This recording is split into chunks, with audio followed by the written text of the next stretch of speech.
अगर मैं आपसे कहूं कि भारत का एक ऐसा व्यक्ति है जिसने बिना किसी बड़ी राजनीतिक ताकत, बिना अरबों रुपये और बिना किसी ऊंचे पद के लाखों लोगों की सोच बदल दी, तो क्या आप विश्वास करेंगे?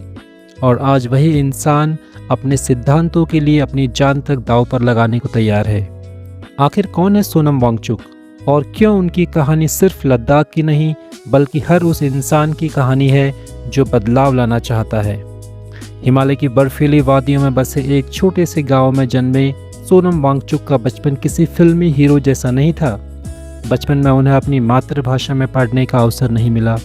स्कूल की भाषा अलग थी, इसीलिए शुरुआती वर्षों में उन्हें अक्सर कमज़ोर छात्र समझा गया। लेकिन सच यह था कि समस्या उनकी बुद्धि नहीं, शिक्षा प्रणाली थी। यहीं से उनके मन में एक सवाल पैदा हुआ, क्या शिक्षा का उद्देश्य बच्चों को असफल साबित करना है या उनकी प्रतिभा को पहचानना? यही सवाल आगे चलकर उनकी ज़िंदगी का मिशन बन गया। उन्होंने तय किया कि वे केवल अपनी सफलता के लिए नहीं पढ़ेंगे बल्कि ऐसी शिक्षा व्यवस्था बनाने की कोशिश करेंगे जहां हर बच्चा अपनी क्षमता के अनुसार सीख सके। लेकिन उन्हें नहीं पता था कि एक दिन वही लड़का जिसे कभी पढ़ाई में कमज़ोर समझा गया था, दुनिया के सबसे सम्मानित नवाचारकर्ताओं में गिना जाएगा।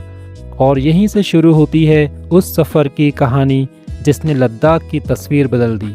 आप हैं राज इनसाइड स्कोप चैनल पर और आज हम the real hero Sonam Wangchuk किताब के कुछ अंश आपके सामने ला रहे हैं। तो दोस्तों, असली संघर्ष अब शुरू होने वाला था। इंजीनियरिंग की पढ़ाई पूरी करने के बाद सोनम वांगचुक के सामने भी वही रास्ता था जो लाखों युवाओं का होता है, एक अच्छी नौकरी, आरामदायक जीवन और सुरक्षित भविष्य। लेकिन उन्होंने आसान रास्ता नहीं चुना, उन्होंने चुना समाज को बदलने का रास्ता। उन्हें महसूस हुआ कि लद्दाख के हज़ारों बच्चे सिर्फ इसलिए असफल घोषित कर दिए जाते हैं क्योंकि शिक्षा उनकी भाषा, संस्कृति और वास्तविक जीवन से जुड़ी ही नहीं है। यहीं से जन्म हुआ सेकमॉल, यानी कि students educational and cultural movement of Ladakh का। यह सिर्फ एक संस्था नहीं था, यह एक सोच थी, एक ऐसी जगह जहां बच्चों को केवल किताबें नहीं पढ़ाई जाती थी बल्कि जीवन जीना सिखाया जाता था। यहाँ छात्र खुद सोलर ऊर्जा से चलने वाली इमारतें बनाते, खेती सीखते, तकनीकी सीखते और अपनी समस्याओं के समाधान खुद खोजते। सोनम का विश्वास था, असली शिक्षा वही है जो आपको सिर्फ नौकरी नहीं बल्कि समाज के लिए उपयोगी इंसान बनाए। धीरे धीरे जिस शिक्षा मॉडल को कभी लोगों ने असंभव कहा था, उस मॉडल की चर्चा पूरी दुनिया में होने लगी। लेकिन उनकी सबसे बड़ी परीक्षा अभी बाकी थी। लद्दाख में हर साल गर्मियों के मौसम में पानी की भारी कमी हो जाती थी। ग्लेशियर दूर थे, बर्फ समय से पहले पिघल जाती थी और किसानों की फसलें सूखने लगती थी। लोग इसे किस्मत मान चुके थे, लेकिन सोनम वांगचुक ने इसे समस्या नहीं, एक चुनौती माना। कई महीनों की मेहनत और प्रयासों के बाद उन्होंने बनाया आइस स्तूप।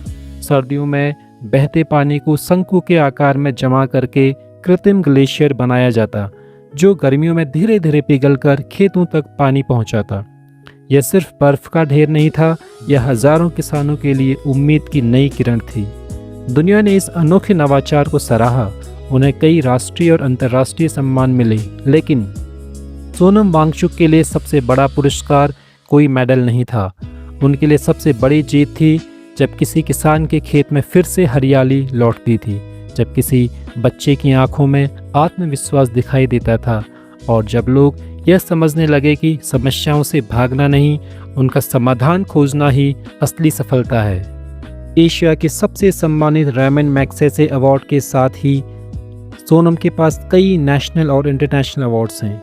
उनके पास किसी चीज़ की कमी नहीं है। वे चाहें तो अपना जीवन दुनिया के किसी भी कोने में शांतिपूर्वक बिता सकते हैं।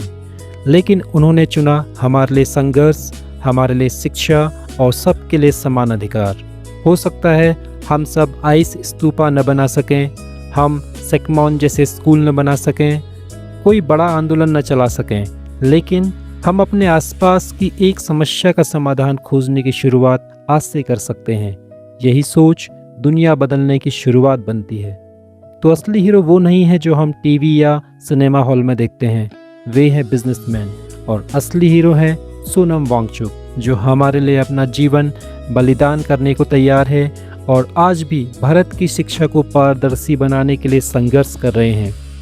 अगर आपको सोनम वांगचुक की यह प्रेरणादायक कहानी पसंद आई हो तो इस वीडियो को लाइक करें, सबके साथ शेयर करें ताकि हम भी उनके जीवन से कुछ प्रेरणा ले सकें।